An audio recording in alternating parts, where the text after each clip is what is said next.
có để ngọt để khi chưa cái nhâm có ngọt để khi đây chưa làm tàn lương ghê một rai mơ lơ có nông lút lương ghê một rai mơ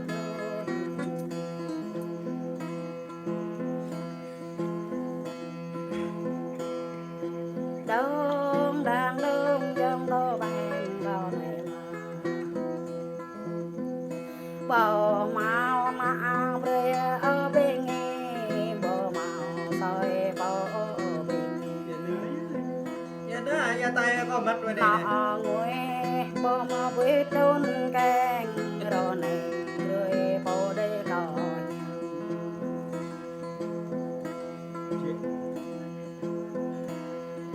đông đang đông trong tô bàn vào này có để ngọt để ghi dư tran nhà để ngọt để ghi mẹ để có để ngọt để ghi grong để ngồi ở đây là cái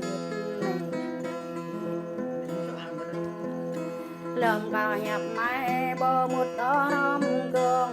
quay tờ mai bơ một đó nôm bỏ bỏ ta có vô hem ho rồi tầmอยู่trên đời hẻm nơi rồi tầm phanh có đời nó hem bờ được đang vô lem ở cao Độ trở giờ độ mê đê này ạ. đông đang đông dân đô bàn đầu này có lẽ anh đâu ra tu chân lệ có lẽ đi ra tu để có lẽ anh ra bờ tu qua lông ngoài lên qua ra đây nhầm có ngoài rồi ha qua lông đây nhầm có ngoài qua bốn đây nhầm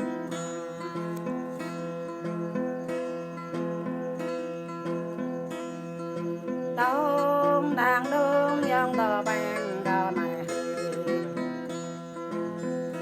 có lẽ ai ra nhà nhị chung ga có lẽ ra nhà ta chung ra nhà giang đây bông riêng đến ngôi nham có nên bộ thao lẽ ta tươi em ngã bộ thao ra ba mai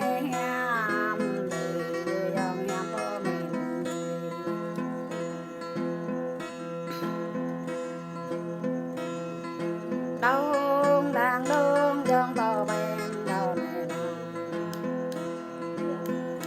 có lẽ ai chút sông đi nhớ rõ có lẽ ai chút có nhớ rồi ta mới nhớ rồi quê đời em cho tôi mãi luôn em nay có tôi có ấy mương đây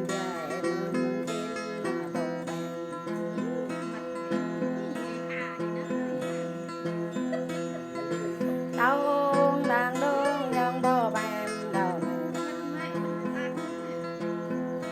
cao huệ bên này rồi bật lá gia linh cao huệ bên này rồi bên lá gia cao huệ mình cả rồi nhập đây ban tị nhập bỏ đi tay tao lên cao đây nhập tao bia căng tao lên cao nhập bỏ tăng để tao lên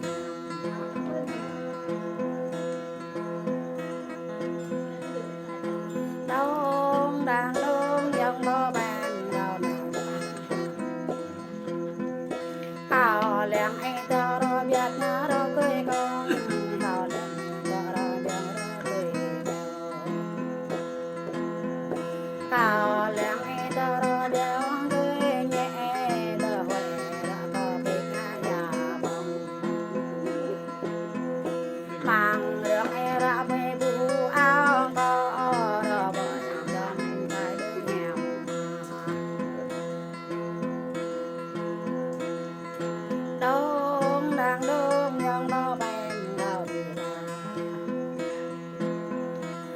nàng tươi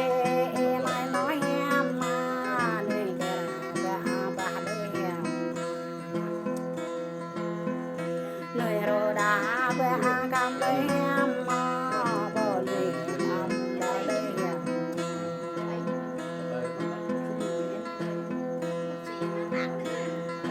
đông nàng đông yang có bèn đầu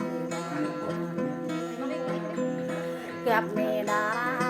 cái hàng đi ngang rồi đi bởi định nhập lộ trường rồi giờ dòng họ nhập lộ em dòng lại năm đầu đây là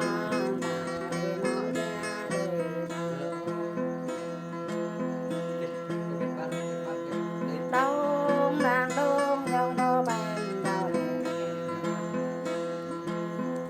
cò lén mình nghe là em mưa rồi nắp cò lén mưa ca ném gan mưa đêm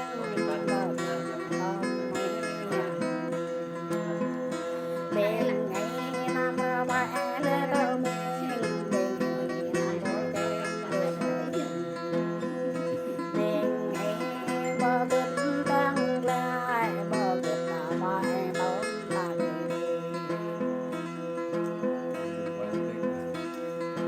đâu đang đông nhau có bàn đầu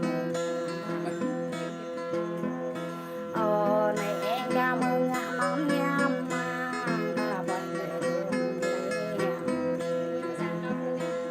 cả đời mơ tưởng nhớ em